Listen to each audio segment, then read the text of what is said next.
Hi, my name is Will Randolph. Welcome to session 4 of the 4-part video series on the deepest revolution, co-creating a healthy nation. Today's theme is pathways to co-creating a healthy nation. I'd like to put today's video in the context of the whole series. Session 1 was an introduction to healthy nations. Especially in traditional times, what's so different about this way of life and how is it worth studying? That was a survey, a general introduction. Sessions 2 and 3 were deep dives into different aspects of this. Session 2 looked at a way of life where people live in reciprocity with each other and with the earth. And I looked at a gift economy where sharing is normal instead of trying to get rich. Session 3 was about having high standards. How could we make trustworthy behavior normal within the nation? Because I believe, again, in healthy nations in traditional times, trustworthy behavior really is or was normal within the nation. And today's session is pathways to co-creating a healthy nation. What are the lessons that we could learn? What's a path that we could walk to build a new healthy nation? And I want to take a moment to say there are a huge number of injustices happening in the world right now. I live in the United States, and just to give some examples, there's a huge amount of violence towards immigrants happening right now. There's a huge amount of pollution, all kinds of unjust wars, and the risk of more to come. And there are different groups of people who are addressing these problems the best they can. And I'm very grateful to them, and I have a lot of respect for anyone doing that. And my question is, if all we're doing is responding to problems, well, when does the transformative change happen? When do we co-create a way of life, a nation where we don't have these endless problems with this corruption, the greed, the abuse that we're constantly responding to? And so while I'm very grateful for the people that are responding to these problems, and I'm responding in my own ways, this video series is about that transformation. If a group of people could come together to build a way of life that doesn't have corruption and greed and discrimination, what would that transformation have to be like? And that's what today's session especially is about, pathways to co-creating a healthy nation. So to give an overview of what I'll be going into, we'll start with a review from previous weeks. How are healthy nations different, especially in traditional times?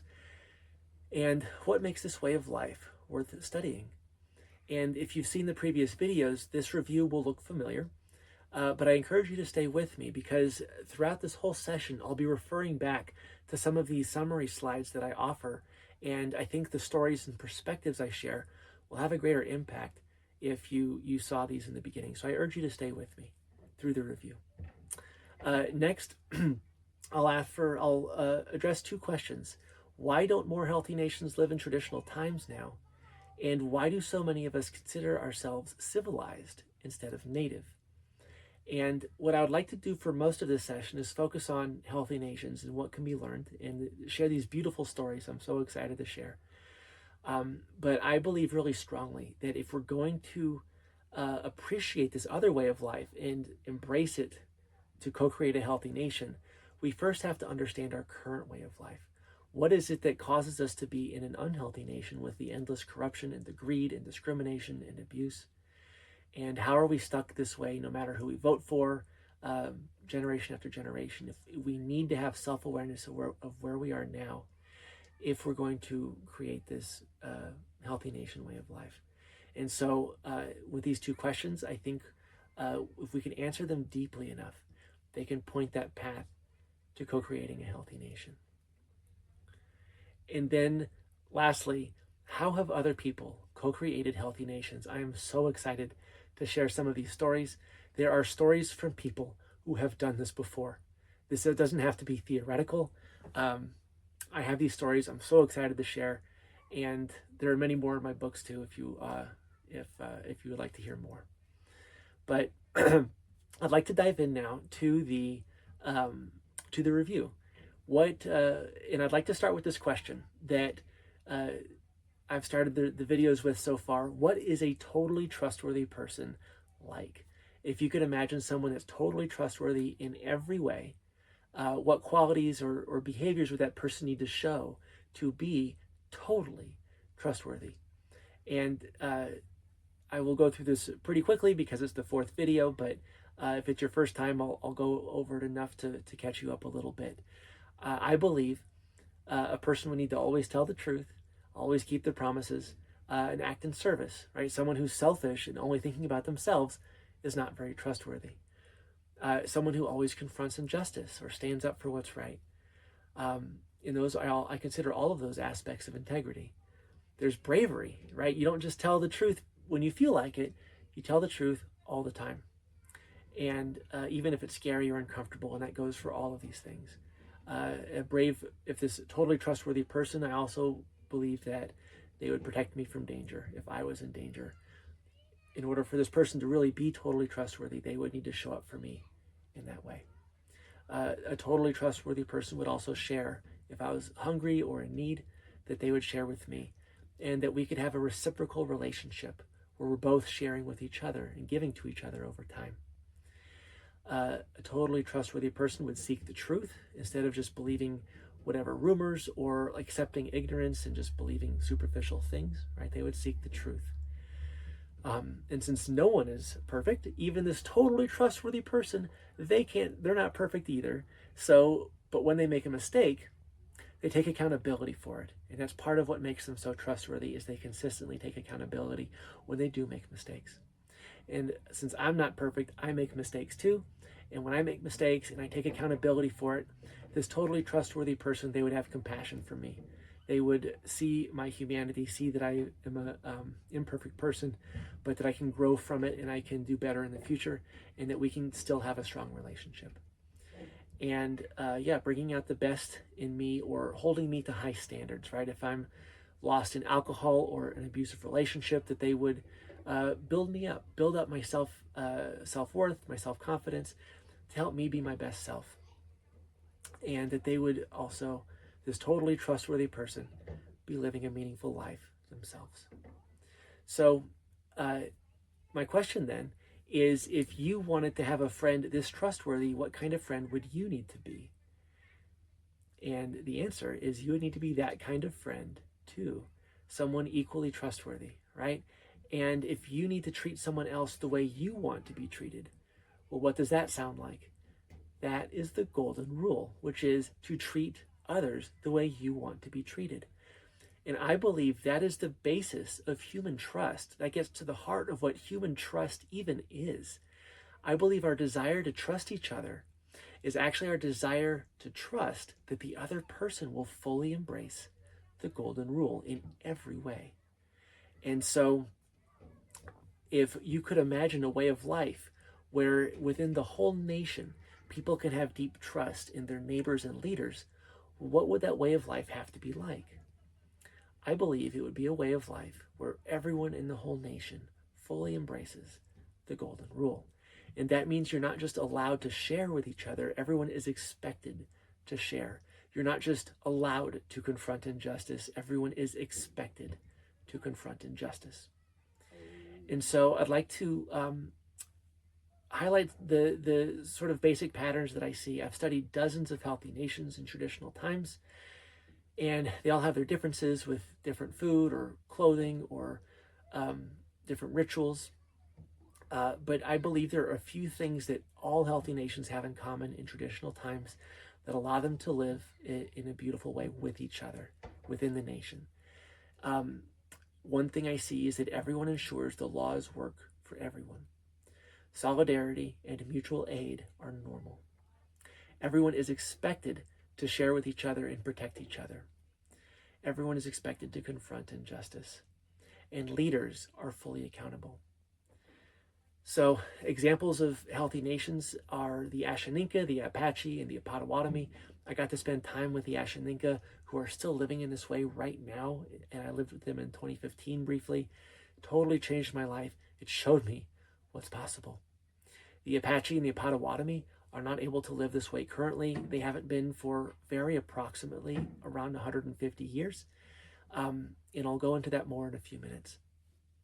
But these nations are still alive today, and I consider them healthy nations still, because there are people that carry on the traditional knowledge and traditional practices as much as they can, and that they still have a huge amount of that they can teach people like me that didn't grow up with this knowledge. So these people are also called Indians, natives, or indigenous. I call them healthy nations. In Australia, they're called Aborigines. In Canada, they're called First Nations. I also call them free nations when they're able to live in traditional times. So if there's this way of life that allows whole nations to maintain respectful relations within the nation indefinitely, how come there are other nations that have endless corruption and greed and racism and sexism and child abuse, no matter who people vote for, no matter what kind of economic system you have? Well, if we survey all the nations in the world that have this endless corruption and greed, what are the basics of that way of life that cause these problems to always happen? Well, a few people choose the laws and choose how they're enforced, and everyone else obeys, right? You might have a king that chooses the laws and the king's guards enforce them. You might have a democracy where you vote and then some corrupt politicians get elected and then they make the laws and the police enforce them and you have to obey. Either way, this is the way of life. And we are also not allowed to enforce the laws we obey, which means we are forbidden from confronting injustice. And since we're forbidden from confronting injustice, it is actually illegal to fully embrace the golden rule. I can't treat you the way that I would want to be treated, right? If I am experiencing injustice, I would want you to protect me. But I can't do that for you. I can't protect you because I can't enforce the laws that I live by, right? So it's actually illegal to embrace the golden rule in unhealthy nations. And so examples of nations with this way of life are Russia, Ecuador, the United States, and Japan. And I also call these nations civilized nations or unfree nations. And this, to me, gets to the heart of what freedom even means. Freedom doesn't mean you can do whatever you want. That's a very selfish perspective. Freedom is a way of life where everyone shares with each other so that sharing is normal. It's a way of life where everyone takes responsibility to confront injustice so that justice is normal.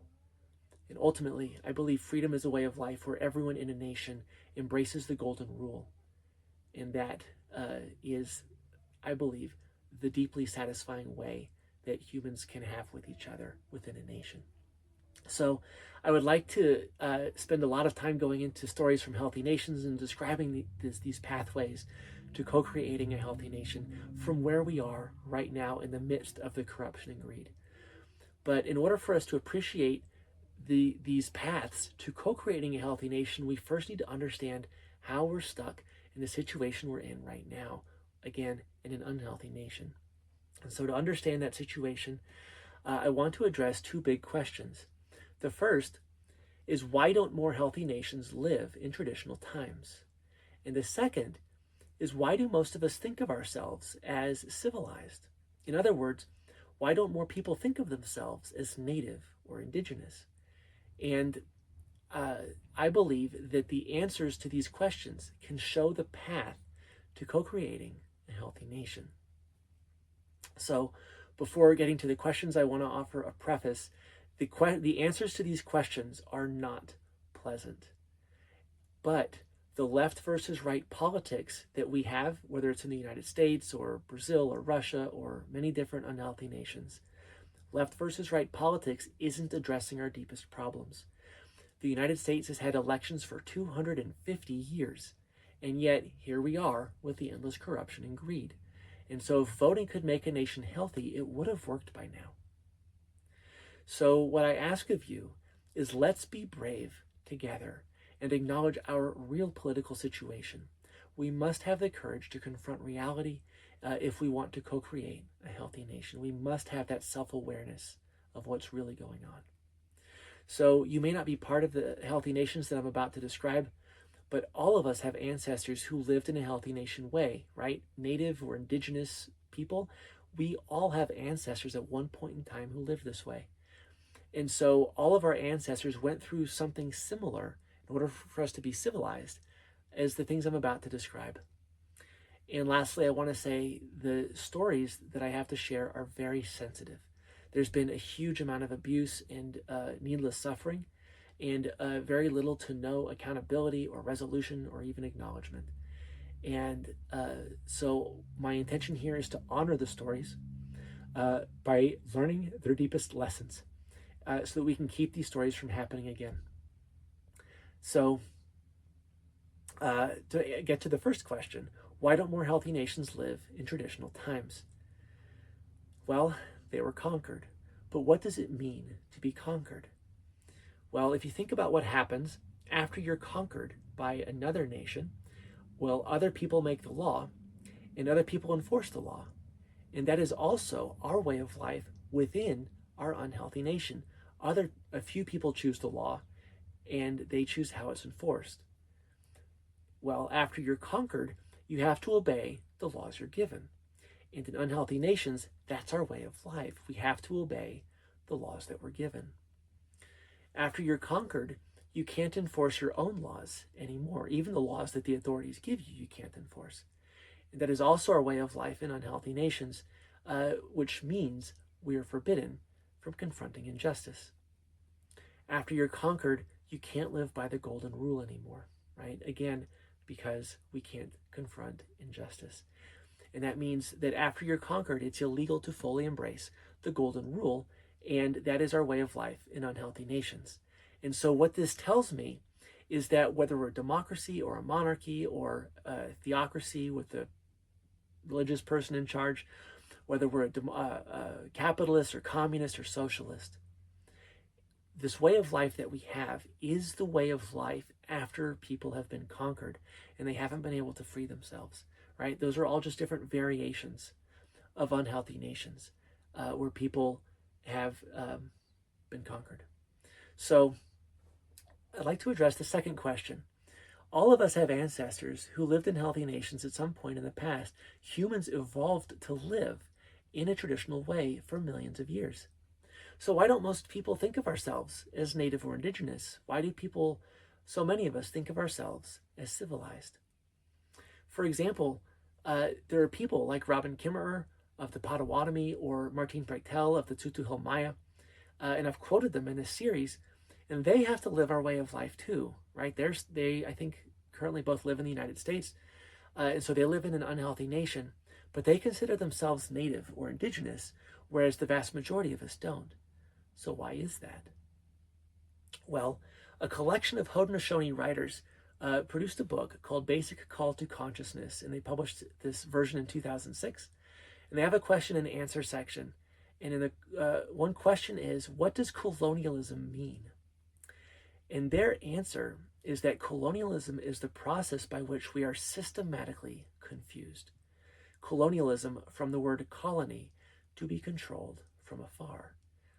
So to be controlled from afar, well, that's what it means to live in an unhealthy nation with a few people making the laws and a few people choosing how they're enforced and everyone else obeys. So that is our way of life. We are colonized. But what is this point about systematic confusion?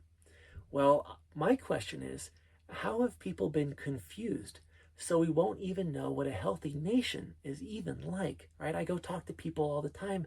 People don't know about this other way of life. So how has this confusion happened?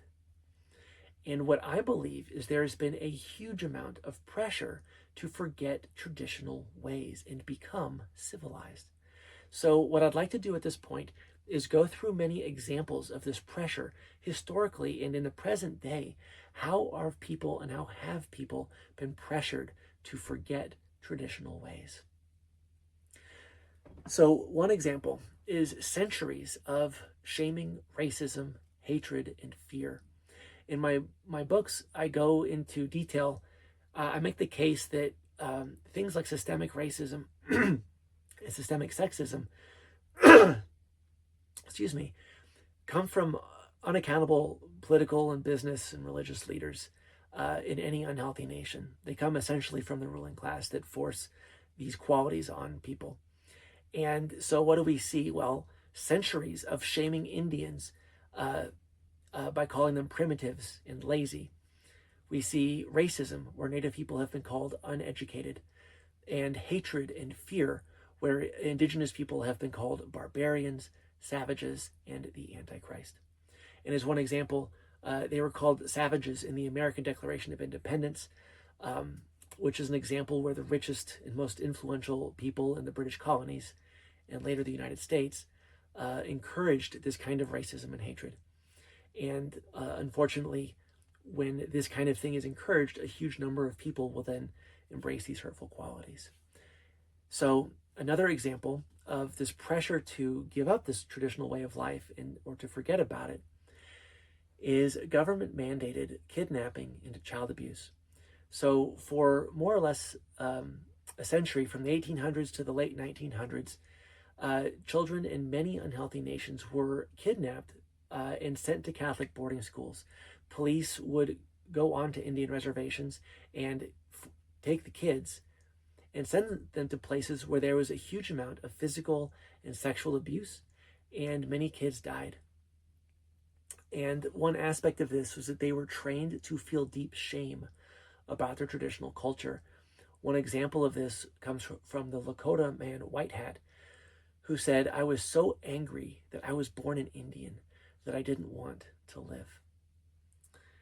And one challenge that came out of this was that severe child abuse can lead to deep insecurities, including deep shame, all kinds of emotional confusion or not feeling certain feelings, difficulty trusting oneself or trusting other people. And within a single generation, these abused kids came back to their reservation or wherever their people were living and began acting abusively themselves. Not necessarily everyone, but it was a common thing that people saw. And I want to give an example of that from the Nootka. These Nootka women grew up in a traditional way, and then the conquerors came and kidnapped their children, took them to the abusive boarding schools, and they watched the children come back. So these women knew what a way of life was like with trustworthy behavior, where people treat each other respectfully, and they watched how their kids behaved. And they said this: "The Nootka mothers saw the fighting and the drunkenness, where once there was love and respect. They saw men beating their wives and children. They saw mothers beating their children and even abandoning them. They saw girls who should have been clan mothers become prostitutes in the cities the invaders built." So this shows to me a couple big things. One is that we did not evolve to have domestic violence. We did not evolve to have child abuse. These things happen within a single generation. After people are conquered, if their children are taken away and abused, well, abused people are at high risk of abusing their own children. If you think of what is like a red flag that an adult might abuse their own child, well, if that adult was abused themselves as a child, that is a very high risk factor. And and well, why would the parent have been abused when they were a kid? Well, possibly because their parent was abused as a child. And so it becomes this multi-generational thing where abused children can grow up and pass on the abuse if no one is able to break that chain. Well, if we go back in time far enough, when did it start? Well, for these nations, they show that it started with a government program to intentionally abuse children. And I want to note that many healthy nations around the world have experienced this in Australia, North and South America. Many of the nations I've talked about in this series: the Lakota, Apache, Nootka, Haudenosaunee, the Potawatomi, and many others. And I want to say that the Sioux, I've mentioned the Sioux. The Sioux is also a name for the Lakota and the Dakota people. And I've used either name depending on the source person that I'm referring to when I describe a story. And so some people like Ohiyesa described his people as the Sioux. Others describe their people as the Lakota or the Dakota. And I go with whichever name the source person used. And before moving on from the child abuse segment here, I want to explore this a little more because it really shows the depth of emotional manipulation, the depth of abuse that people in unhealthy nations face. I believe in every unhealthy nation, right, that has a ruling class that tries to keep the rest of the people trapped in as their subjects. In this way of life, we have a massive multi-generational abusive relationship. That is what we have. We are trapped with abusers within an entire nation. And one key aspect of this way of life is that people are trained for deep insecurity. And I want to go into that a little bit. How is this child abuse pressure to forget traditional ways? One aspect is that, well, if you're a parent, you can avoid having your children kidnapped if you integrate, if you become civilized and forget your traditional ways. And so in that way, it's pressure to give those traditional ways up. Another way that it's pressure is that the children in the child abuse boarding school programs, the Catholic Christians boarding schools, they were trained to feel deep shame about their traditional ways. And I gave that example from White Hat, who said he was so angry that he was born an Indian that he didn't want to live. And I want to give one other example, or one aspect of this that makes it extremely challenging. In this series, I talk about this traditional way of life, what I believe is freedom, where people are deeply trustworthy with each other. They have high standards, and so that trust can be normal within a healthy nation. And then there's this other way of life that we're trapped in, right, with a ruling class, with endless corruption and greed and discrimination that never seems to stop. And so in the third video, I went deep into what is it like to have high standards? And I described the people pleaser who's not trustworthy, who tries to just make everyone happy, who doesn't have the deep spiritual strength to stand up for what's right, to tell the truth. And I compared that with a trustworthy person who does have that spiritual strength, who will confront injustice, who will take accountability for their mistakes. And so one of the key messages is that having a strong self-worth and self-confidence, that spiritual strength, is essential to being able to be deeply trustworthy. Well, what does child abuse do when children are abused? A key common outcome of that is deep insecurity. And deeply insecure people have an extremely difficult time being trustworthy. And child abuse is an extremely complex topic, and but this is, I believe, one of the key reasons that ruling classes around the world would have these forced kidnapping and child abuse programs, is that the child abuse trains children for deep insecurity, and that makes it very hard to grow up and embrace traditional ways where people are expected to be trustworthy with each other and have high standards. And so in this way, there's this mental training of being told to feel shame and to forget. But then there's the deep emotional, spiritual training to not have the self-confidence to be able to stand up for what's right, to be able to embrace the traditional ways. And I highlight this to show what our way of life is like in unhealthy nations where this sort of insecurity is actually common. And I want to say this is obviously extremely sensitive, and there has been a huge amount of effort in many of these nations to recover from this as much as possible. I want to acknowledge that, and I'll go into that a little more in a second. But people who have worked to heal from this, to build that spiritual strength, to maintain the traditional knowledge even through those times, and I'll give examples of that. And the troubles from this child abuse period, from the boarding school period, are still being felt today. And so I want to acknowledge both the perseverance and the ongoing oppression that is still a problem today. So to address another kind of pressure to forget that historically has been a big problem, massacres and death marches. There's no way I could list all of them, but to give some examples, the British colonists massacred the Pequots in the 1600s. The Americans massacred the Lakota in the 1800s.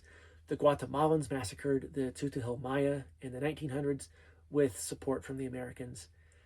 There was the Trail of Tears the Cherokee had to endure in the 1800s, and the Potawatomi actually had multiple legs of their Trail of Death, also in the 1800s. And so these are just examples of, again, this pressure to give up this way of life. Another example is brutal poverty. Once these people have been moved to Indian reservations, well, one consequence is they're forced to live in extreme poverty and malnutrition.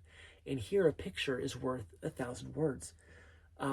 Weston Price went around the world in the 1930s looking at people living in healthy nations in traditional times, and he took pictures of them because he wanted to study their dental health. And then he would go, often just a few miles away, and study people living in on civilized diets, right? So white flour, white sugar, very low nutrient. And he would go to these Indian reservations in some cases, and I wanted to show these pictures. The woman in the top right shows how healthy she is when she grew up on a traditional diet, a high nutrient diet. The other three show how incredibly unhealthy they are because of the extreme poverty and the extreme malnutrition. And so I use this to show the extreme poverty and depression that happens on these Indian reservations. And how can you leave this kind of poverty behind?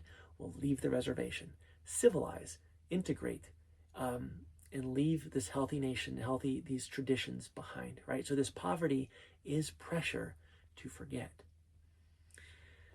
Another example is state-sponsored terrorism. And I'll give one example that lasted about 250 years.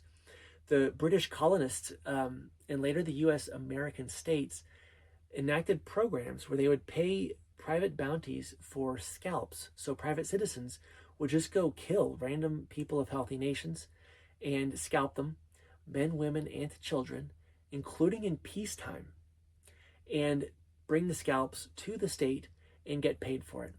And at first it was the colonies, but then it was the American states. And I'll give an ad to show what this was like. This ad is from the Daily Republican newspaper in Minnesota in 1863. And it says, the state reward for dead Indians has been increased to $200 for every redskin sent to purgatory. This sum is more than the dead bodies of all the Indians east of the Red River are worth. So that first sentence is talking about the $200 bounty. And the second sentence is saying, well, they're not even worth that much, right? And so you have this newspaper owner who is encouraging this deep racism and this deep shaming, right? Which shows that other kind of pressure to move on from this way of life and to become civilized. Another example is endless false propaganda to trick people to not know what this healthy nation way of life is like, or even to believe it's not possible. And I want to give one example. The Encyclopedia Britannica has a definition of utopia, and they say it's an ideal commonwealth where people live under seemingly perfect conditions, and they call it impossibly idealistic. And the trouble with that is the definition is wrong. That's not what a utopia is. It has nothing to do with the conditions. It has to do with how people treat each other. So my definition of utopia is a nation where people can trust their neighbors to take care of each other, and where people take the earth's needs into account as a normal way of life. And in fact, the Haudenosaunee writers, from that book, Basic Call to Consciousness, they described the traditional times, and they said it was, in fact, a kind of utopia, a place where no one went hungry, a place where the people were happy and healthy, right? So again, it's not just my definition. We are trained not to know what utopia is like. We're trained not to know what healthy nations are like. We are trained not to know what freedom is like. And I want to note, the Haudenosaunee writers here, they talk about the people being happy and healthy, but they had wars sometimes too, even in traditional times. So it wasn't like there was perfect peace and everything was easy and comfortable. That's not what utopia is. What they're describing is a way of life, I believe, where within the nation, people treat each other respectfully. We can't control how outsiders treat us. There might have to be war against outsiders. But within the nation, we can treat each other well.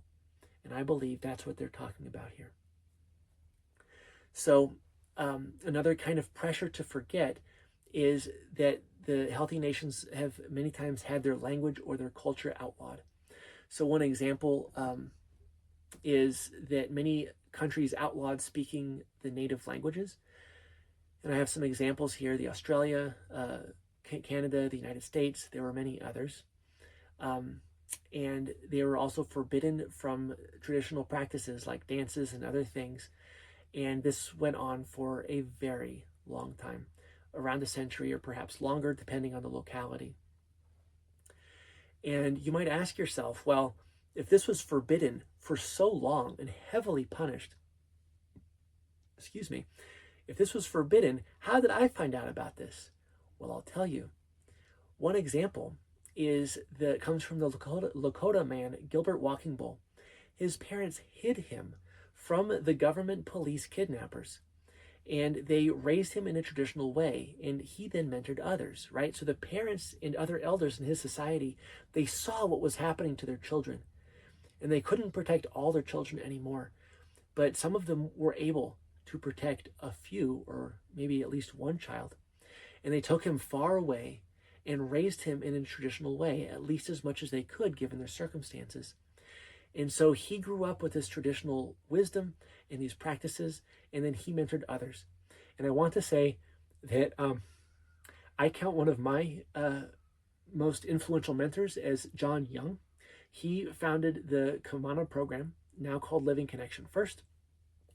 And one of his biggest mentors was Gilbert Walking Bull, right? He had many mentors, and I've also had many mentors, so I don't want to oversimplify.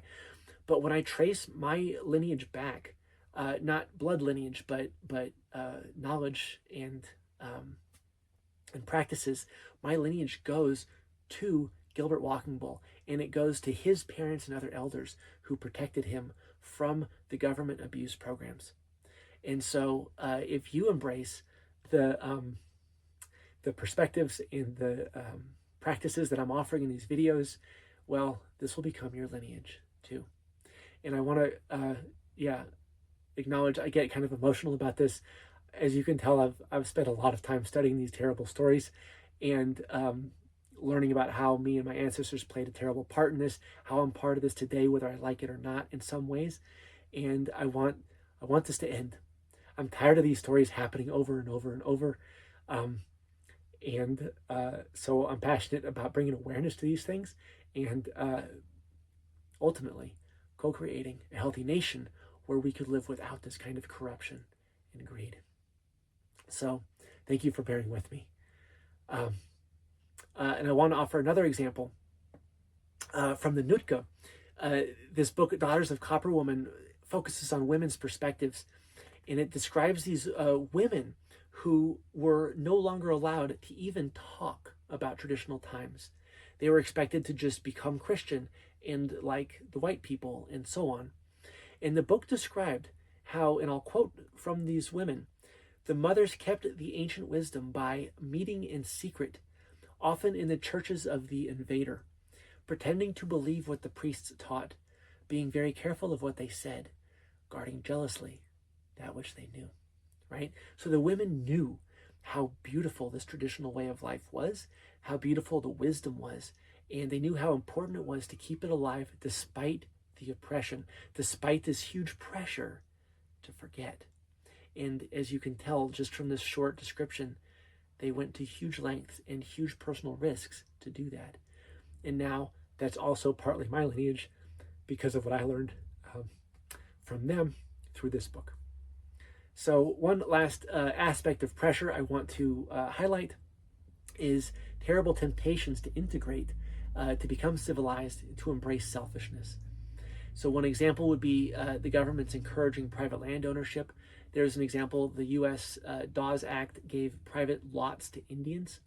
And the idea was that in this traditional life, people collectively tend the land. And so if we being the government here, give private land plots to individuals, well, they'll start to be selfish. They'll think about how they can get more, how they can make enough money to pay taxes and build a huge house, right? So encouraging that selfishness and that individuality instead of that collective sense of responsibility for taking care of the land. Another way of encouraging selfishness was actually to encourage sexism. And Colombian government down in South America worked with Christian missionaries to try to integrate the Bari people, but they would only let the men earn money, they would only let the men own land or become physicians, even though the women in that society were the traditional healers. And so in order for the women to integrate, well, they had to serve a man. And so integrating, part of that process was forcing sexist practices on them. Another example comes from the French Christian missionaries in the 1600s working with the Huron. The Huron fell on some hard times. Perhaps it was hard to get enough food at one point or war. And these Christian missionaries would offer conditional aid. They would say, well, we'll give you food, but you got to be Christian.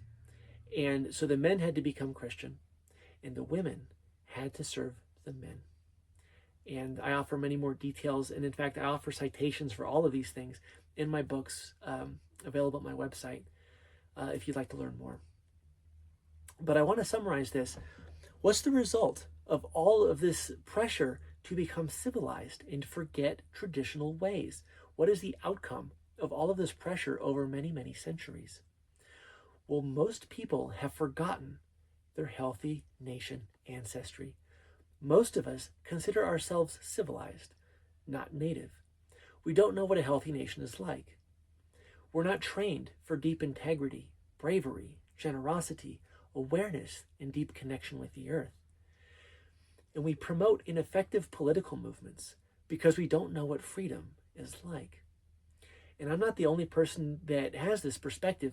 Martin Prechtel was a shaman with the Tz'utujil Maya for around a decade, I believe, and he wrote this book called Secrets of the Talking Jaguar. And he said, and I'll quote, "When a villager no longer lived among the stories because he or she didn't know them, then that person ceased to be Mayan. He or she became a Guatemalan citizen," right? So what is the transition from the traditional way to being a Guatemalan citizen to being civilized? It's forgetting the old ways. And so I believe that's basically what it means to be civilized. We don't remember that ancient knowledge. We don't remember what it's like to live in a traditional way. And for many of us, we don't even believe it's possible to have a healthy nation. So to summarize even further, what is this path to forgetting healthy nation ways? What is the process that causes people to forget? Well, I believe all of us, if we go back far enough in time to our ancestors, all of us have ancestors who lived in healthy nations in traditional times, or in other words, Indians or Native people or indigenous in traditional times. This is how humans evolved to live. And I believe this way of life is what freedom is like. And then at some point, for whatever reason, people were conquered. And that is the basic way of life of people like modern-day Cherokee or Lakota or these other healthy nations I've been describing. The Ashaninka haven't been conquered, but for most of them that I've talked about, this is where they're at. And to summarize this way of life extremely briefly, they're trapped within an unhealthy nation, right, in an unsatisfying way of life. But they have traditional elders who, and maybe others, who remember healthy nation ways, right? And different nations are, like each nation is having their own experience, and I don't want to oversimplify, but to really highlight a couple key points, they're trapped, but they have people who remember. So what's the next level? Well, that's where the confusion comes in, what the Haudenosaunee writers call the systematic confusion. And that at that point, people become civilized. You're Guatemalan, you're Russian, you're American. And so if people of modern day healthy nations, if they're trapped, but they remember those traditional ways, well, what is the civilized situation? I believe we are trapped and lost. And that means we have forgotten what a healthy nation is like, and we aren't even trying to build that way of life anymore, right? We're trying to address individual problems. We're trying to get the government to please follow your own laws and please fund more schools and roads, right? And those all might be good things, but we are trapped in this way of life with endless corruption and greed. And the truth is that we can't make a healthy nation if we don't even know what they're like. We have to understand what this way of life is like. We have to embrace it at an individual level and with the people in our lives, if we could have any hope of co-creating a healthy nation. So if this is the pathway to forgetting, well, what's the pathway to co-creating a healthy nation? My goal in this series is to help you remember and believe that this other way of life is possible. Healthy nations exist. Many of them aren't able to live this way now, but they exist. This way of life is real, and there are perspectives, like attitudes and practices, that any of us can embrace at any time to embrace these healthy nation practices in our own lives. And once we get to this middle level, right, you're still conquered, we're not free yet, we're trapped, but we remember. If we can get to this level where we're still stuck, but we're doing our best to keep this way of life alive in our own ways, well, then we can be the foundation, we can be the soil from which a new healthy nation can sprout. And now, I want to give an example of people who've done that. People who were trapped for 500 years, but they remembered what that way of life is like, and they were able to co-create a new healthy nation. And again, forgive me for getting a little emotional. I'm tired of the corruption and greed. I'm so tired of this bullshit. I want to co-create a healthy nation. And so now I'm really excited to talk about these stories that could help us find that path. So let's dive in to the Zapatistas. They live in present day southern North America within the boundaries of Mexico. If you look on the map, the boundaries of Mexico contain the Zapatista region. They were conquered by the Spanish 500 years ago. They faced endless corruption, greed, discrimination, and then after the Mexican Revolution kicked the Spanish out, and then you had the Mexican government, but the same kinds of problems continued. The corruption, the greed, the discrimination, because it was the same way of life. It was the same unhealthy nation. And so the same kinds of problems continued. The trouble is that revolution is a shallow revolution where one ruling class swaps out for another. But the way of life doesn't change, and so the same basic kinds of problems persist, the corruption and the greed and so on. But what they wanted is what I call a deep revolution, where you co-create a new healthy nation without any ruling class at all, but where you can maintain that way of life within the nation based on the golden rule. So the Zapatistas are formed from many indigenous nations, and I won't read all of these to you, but you can see them, and there might be more that I didn't even find in my research. And these people were so different that they actually needed interpreters to talk. So it's not like they started with unity. They started with their own differences. And on January 1st, 1994, they announced their revolution, and they used the rallying cry of "Ya basta," which is Spanish for enough. Well, what did they have enough of? What were they tired of? I'll quote this one man from the Zapatistas, Major Moises. He said, "Mexican rulers exploited us without caring that we are dying of hunger and curable diseases, without caring that we have nothing, absolutely nothing, not a decent roof, no land, no work, no health, no food, no education. If it is necessary that we go out with our weapons, we will go out." And so the Zapatistas collectively had faced tremendous pressure to forget their healthy nation ways, but they remembered for 500 years. And this is why I went into so much detail earlier with all those different ways that people of healthy nations have been pressured to forget, because this helps show the importance of remembering for the Zapatistas. And in fact, they called their uprising the war against forgetting. That is how important this has been. That's why I am so grateful to John Young, to Gilbert Walking Bull, and the people that protected him, right? So that I can be part of this lineage. I can be part of the remembering. And now that you're part of this series with me, you can be part of the remembering too. Excuse me for getting a little emotional. You can tell I'm very passionate about this stuff. how important it is not to forget. So they called it the war against forgetting. And I'd like to go over a little bit of their preparation here. The earliest stories I found are from 1983. They began training to hunt, to fight, and for other skills. They began organizing and building healthy communities. And I'll go into what I believe a healthy community is later on. They built up each other's spiritual strength. They raised each other's standards, like I talked about in the third video. They practiced bravery, integrity, awareness, and these other qualities.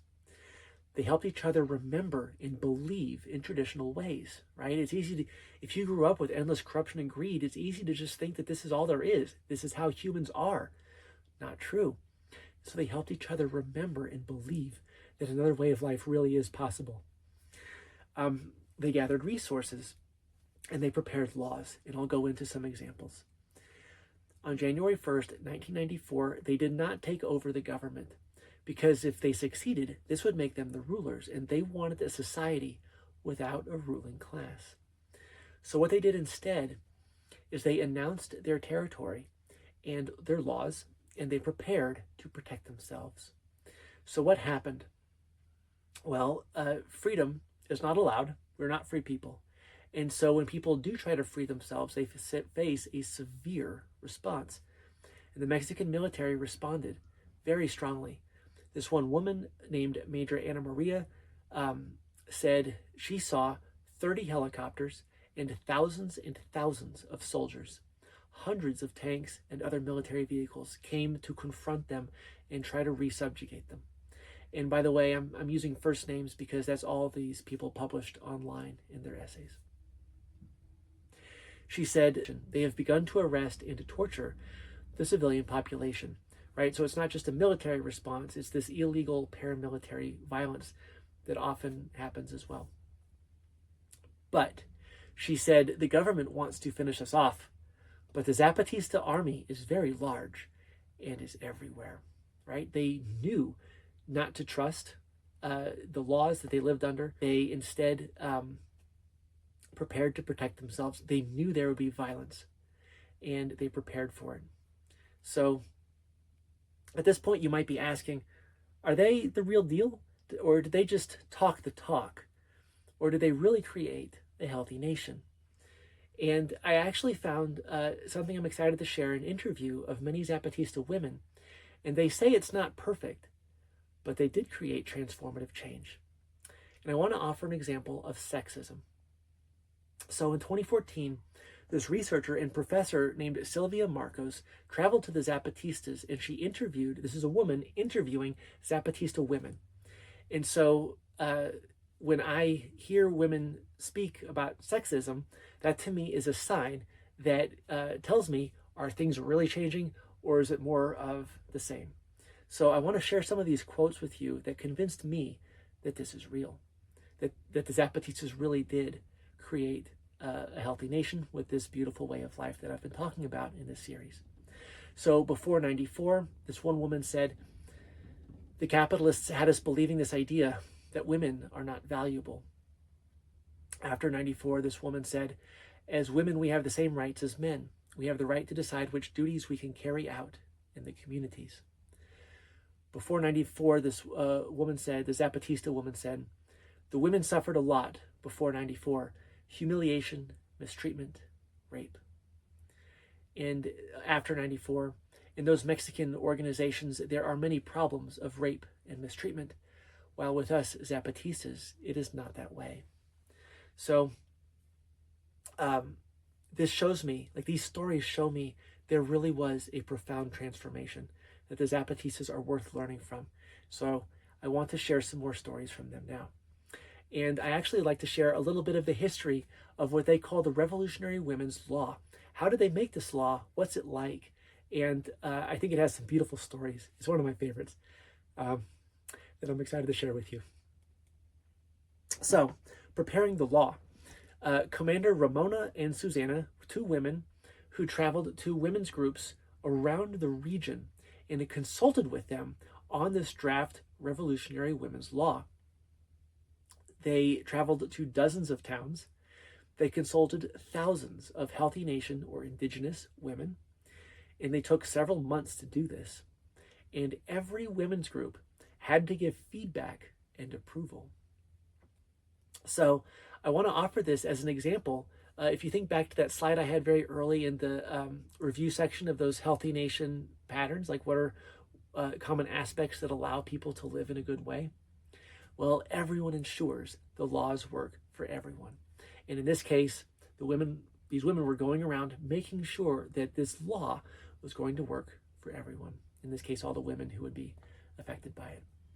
So, presenting the law, Commander Susanna finally presented the Revolutionary Women's Law to a central planning committee. And she recited the major expectations, including rights to education, family planning, choosing your marriage partner, holding leadership positions, and really a catch-all, working and participating in the revolutionary struggle in whatever way they choose. And of course, there were some other things too. These are some highlights. And I want to say, I actually read the law myself. It's not very long. And there are all these laws that I describe, you can find on their website as well. And I gave a link on an earlier slide. So now, the passing of the law. When Commander Susanna finished presenting to the committee and the observers, the women began to applaud. There was so much excitement and enthusiasm. And it wasn't just a committee, it was, again, other people watching, building this together. You can imagine it was very risky. But they wanted to know, like, are we really doing this? Are we really building this beautiful way of life? Or is it going to be more of the same BS that we're used to? Well, the Central Committee unanimously approved the law. And all the women began to sing. Excuse me. I wasn't there, but the story really touches me because I can only imagine how amazing it would be if you had suffered for 500 years with the endless sexism and the mistreatment and all these problems. And of course, the men too suffering in all these different ways that I talked about with that pressure to forget. And then to come together and say, we're going to do this, right? We're going to make this real. And to me, that's what that singing signifies.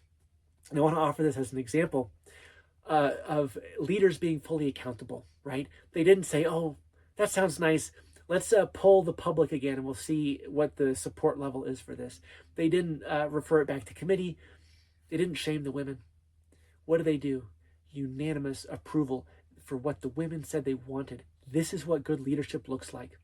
Obviously, there's other aspects of leadership. It's not just making people happy, but when there is a clear desire for something within the nation, the leader's job is to help that be realized. And this is an example of leaders channeling the will of the people, which is the way it should be. So what did the Zapatistas do after this? Well, they passed laws based on the Healthy Nation wisdom I've been sharing in this whole video series. They protected the rivers, the seas, and the forests. They began reforestation projects. They canceled debts to the governments and to the corporations. They actually made it illegal to be rich.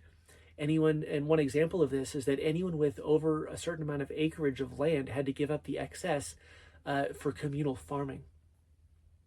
As another example, before moving on, I'll clarify. What that meant is that if you were rich, you lost some of your extra wealth, but you had enough to sustain yourself. And so it wasn't like anyone was forced to suffer, but you just weren't allowed to stay rich. You weren't allowed to keep way more than you needed. And so hoarding products and machines was forbidden and considered sabotage and treason. And business owners were required to redistribute ownership to the workers. And I want to highlight these as an example that I talked about from Healthy Nations of mutual aid being normal. They eliminated corruption in part by expecting wealthy people to share from the beginning. And then one last example, everyone was expected to arm themselves as they wished and to form their own self-defense collectives.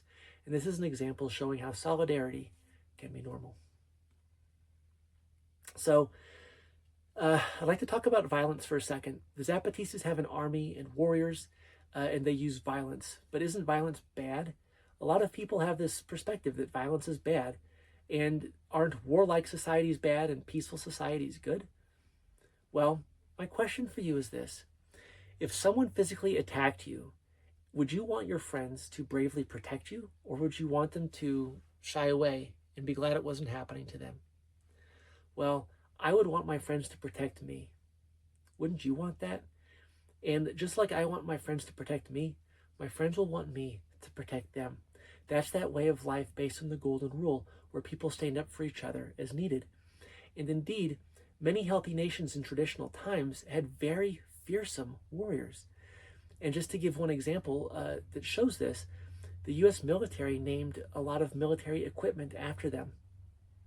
So to name some examples, the AH-64 Apache attack helicopter, the OV-1 Mohawk observation and attack aircraft. And I want to note that the Mohawk are a member nation of the Haudenosaunee. In this series, I've called the Haudenosaunee a healthy nation, and based on my perspective, they are. They're also a confederacy of healthy nations, and I'll get into that a little bit more later. But another example is the AH-56 Cheyenne attack helicopter. So these, again, are named after healthy nations that were such capable militaries that they gave the U.S. military in the British colonies a lot of trouble for a long time. So I'd like to share a perspective. How could we have warriors who don't just try to get rich or get a high off of defeating someone else or serve their ego, but act in service of their people? I want to give an example of this kind of mentorship that I learned from this book called When Buffalo Ran, where this man named Wikis is describing his boyhood and how his uncle mentored him to be a warrior in service of his people. And he said this: "I want you to grow up to be a brave man and a good man. You must love your relations, and you must do everything that you can for them. If the enemy should attack the village, do not run away. Think always first of defending your people." He said, "You have a mother and sisters who will depend on you for their living. They love you, and you must always try to do everything that you can for them." And this uncle told his nephew, "Above all things, try to live bravely and well, so that people will speak well of you, and your relations will be proud." And so, obviously, there's a huge amount more that goes into training people to be brave and to have this courage to stand up for each other, right? To be a warrior in service of your people. But I want to offer this as an example to show that it's possible. And I don't have more time to go into this now, but I believe there's a basic difference between selfish violence, where people are attacking their neighbors or whatever to serve themselves, to take for themselves, and selfless violence, where people are engaged in collective self-defense, right? I might be attacking outsiders who are trying to hurt my people, but the violence is only directed towards the threat. It's actually an act of service. The self-defense is an act of service to the people I love. And so if you'd like to learn more about that or hear more examples, chapter 12 in my book, The Deepest Revolution, goes into this. So back to the Zapatistas. Many beautiful stories and examples that I'd love to share, but what could we focus on that offer a practical path to co-creating a healthy nation? So let's work backwards. We want a healthy nation where trust is normal. Well, how do we get there from here? I'd like to share some things I learned from the Zapatistas that gave me some hints. Zapatista Major Moises said that communities within the Zapatista are the core of all autonomy. They have higher councils that help coordinate around the region, but no one forces laws on the communities that they don't want. Another note comes from the commanders Susanna and Ramona. They went around asking all these women's groups for input, but the women's groups had to already exist before they could be approached to get the input in the first place. So what does this tell me, along with many other stories? I believe healthy communities had to exist before they could be united into a healthy nation. So if we want to make a healthy nation, we have to make healthy communities first. So to make a healthy nation, we need healthy communities where trust is normal. So what is a healthy community? I'd like to offer my perspective. I believe a key aspect is it's a group of people where people deeply trust each other, because trustworthy behavior is normal between community members and welcomed guests. It doesn't matter if you're like a legal community or like, it doesn't matter what the official law says. What matters is how people treat each other within the group. And secondly, in a healthy community, people take the earth's needs into account. And so if we just look at these two things that I highlight, a healthy community is actually a small scale healthy nation, right? It's the same basic way of life as a whole healthy nation could have on the scale of a community, where people are fully embracing the golden rule. And yeah, we're still living under ruling class laws. We can't do everything that we would like to do, but we can do our best. And this again is how we get to that level of, we're not free yet, but we're building that foundation that could someday get us there. So to have healthy communities, I believe we need spiritually strong people. And the whole third video is going into spiritual strength and all these perspectives I found really valuable. What is spiritual strength? How can we build it for ourselves, and how can we build it for each other so that we can collectively increase our spiritual strength together? So I don't want to go over the whole thing, but I want to bring back a couple key points from the third session. I believe a healthy nation is a way of life where everyone embraces the golden rule. And if it requires everyone to have spiritual strength, well, what is spiritual strength? I believe a person with spiritual strength is someone who fully embraces the golden rule with the people they love. And another way of putting that is a person with spiritual strength is profoundly trustworthy. And another way of putting that is a person with spiritual strength has high standards. They take deep responsibility for the people around them and for themselves, right? These are all different ways of saying the same thing. And so what would it take to have spiritual strength? Well, it starts with me. For me, it starts with me. For you, it starts with you. Commit to spiritual growth. Commit to holding yourself to high standards in integrity, in bravery, generosity, awareness, and all the other trustworthy qualities that I've been talking about in the series. Build relationships with other people where no matter what's going on, no matter how other people behave, you show up in a way that you can be proud of. Commit to that spiritual strength. And if you're like me, you'll make mistakes, and that's okay. But you take accountability without shame and without guilt. You just acknowledge the mistake, feel the disappointment, learn what you can, and move on. Cultivate awareness and a reciprocal relationship with the earth. Practice awareness of the non-humans around you, and practice building the abundance of the earth where you live. And these are all solo things, but of course, life is more fun with other people. So let's talk about building healthy communities.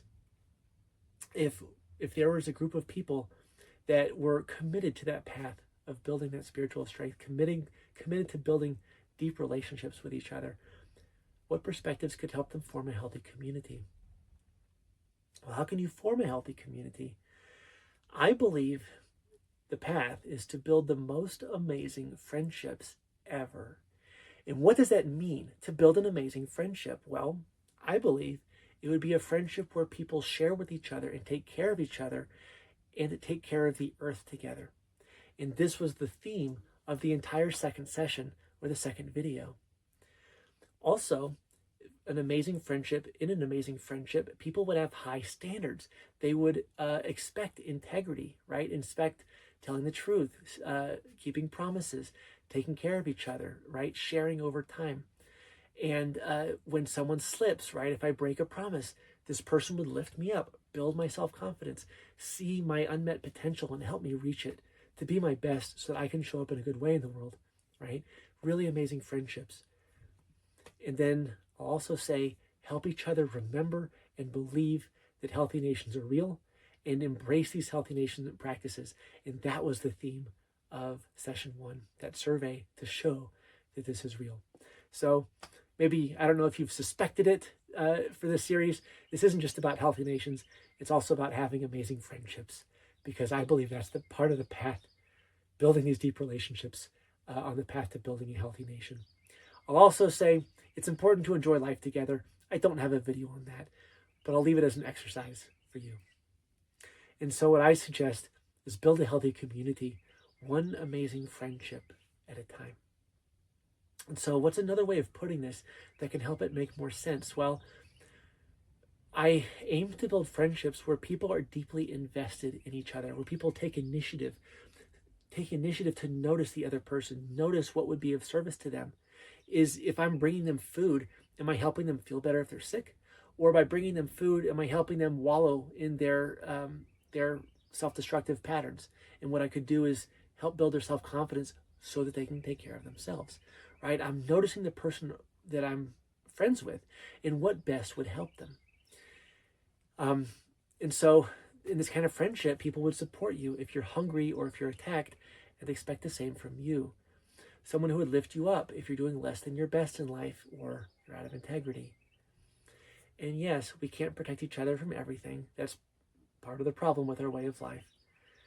But in these friendships, you're committed to doing your best to fully embrace the golden rule with the other person.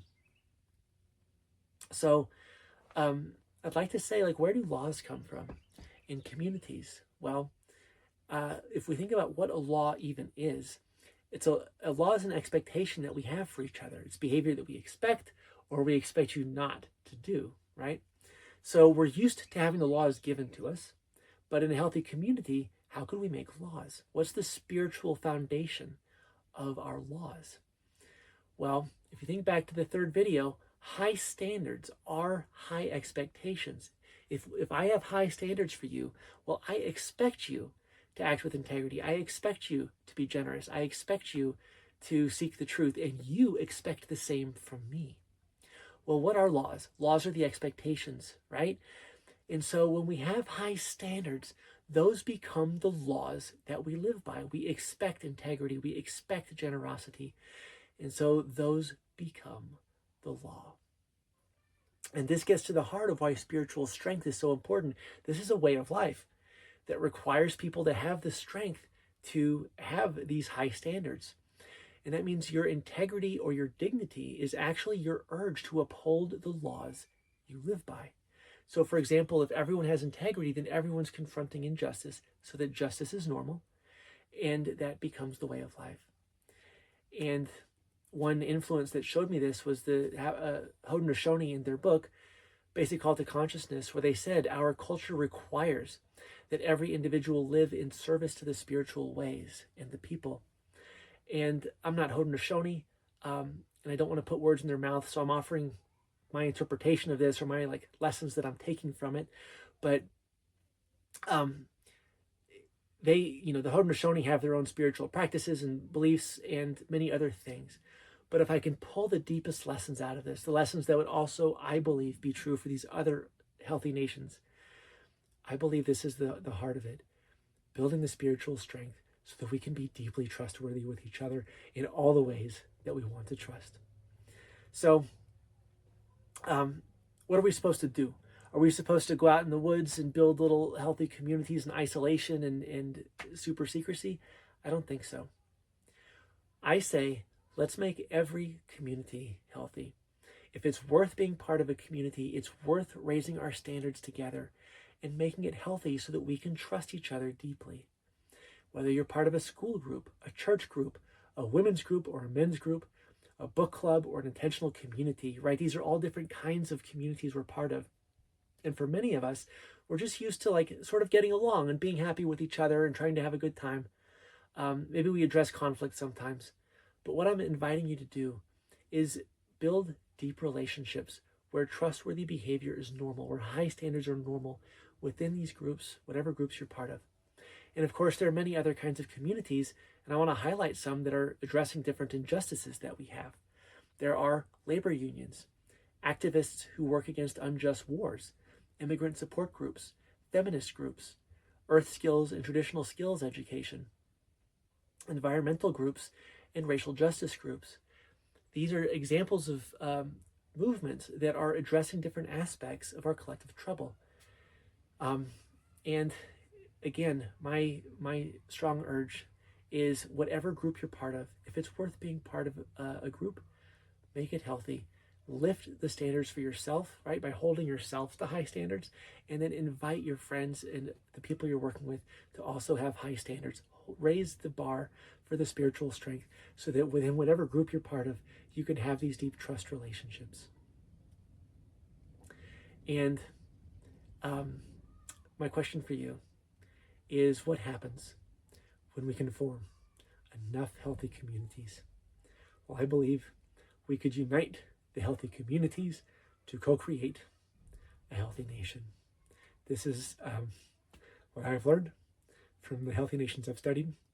And I don't have time to go into more in this video. I'm trying to keep within a range of an hour. But there's so much more I'd love to share. See my free book, The Deepest Revolution, for more examples from the Zapatista and also from the Haudenosaunee on intentionally building a healthy nation. I didn't get to talk about the Haudenosaunee much, but in their book, Basic Call to Consciousness, they go into so much detail. They're a confederacy of nations that were at war with each other a long time ago. They decided they didn't want that anymore. So they created a confederacy that has maintained peace within the nation, right, within the confederacy for many centuries. And they go into a lot of really great detail on what they prioritized, what was important to them to maintain that beautiful way of life. And I share many of those highlights in my book, and you can also go to theirs for more detail. For my book, Deepest Revolution, also has more lessons from other healthy nations. And it's not just about studying healthy nations, it's also recognizing that we also have servant leaders who are brave and wise in our own unhealthy nation tradition. And so I offer profiles of some, including Harriet Tubman and Martin Luther King Jr. And so as I wrap up this video series, excuse me, I'm getting emotional again. This really means a lot to me. You know, I'm so tired of the corruption and greed. I'm really tired of it. And I wanted to stop. And so I want to say I'm really grateful to you for being part of this series with me, for watching. I know it hasn't been super short. It's not like one of those 10-second videos on YouTube. So thank you for being here with me. Thank you for caring. And yeah, learning this stuff that I think is so valuable. I want to give thanks to the people of Healthy Nations for sharing your wisdom in talks and books in so many ways, and also for protecting that wisdom despite the incredible oppression and protecting the earth through, again, centuries of oppression, all the pressure that I talked about earlier in this video. And lastly, I want to give thanks to the non-humans who make our lives possible at all. We wouldn't even be here without clean water, clean air, soil, pollinators, fungi, so many different creatures that are part of the web of life that we're part of. So I give thanks to them too. Whew, I'm getting kind of emotional at the end here. This is the fourth of a series of 4 videos. The videos are available at thedeepestrevolution.com/videos. If you'd like to contact me, I'd love to hear from you. I'm available at thedeepestrevolution.com/contact. I'm happy to come give a talk or a presentation about really anything in the series, or I can facilitate trust building exercises. I didn't get to go into very much detail about nature connection and how to relate to the earth in a good way, but I've studied that as well. And then for more, I welcome you to check out my book, The Deepest Revolution. It's available as a free download as an ebook, or there's a physical book available as well, and it's available at thedeepestrevolution.com. So once again, thank you so much for being part of this series with me.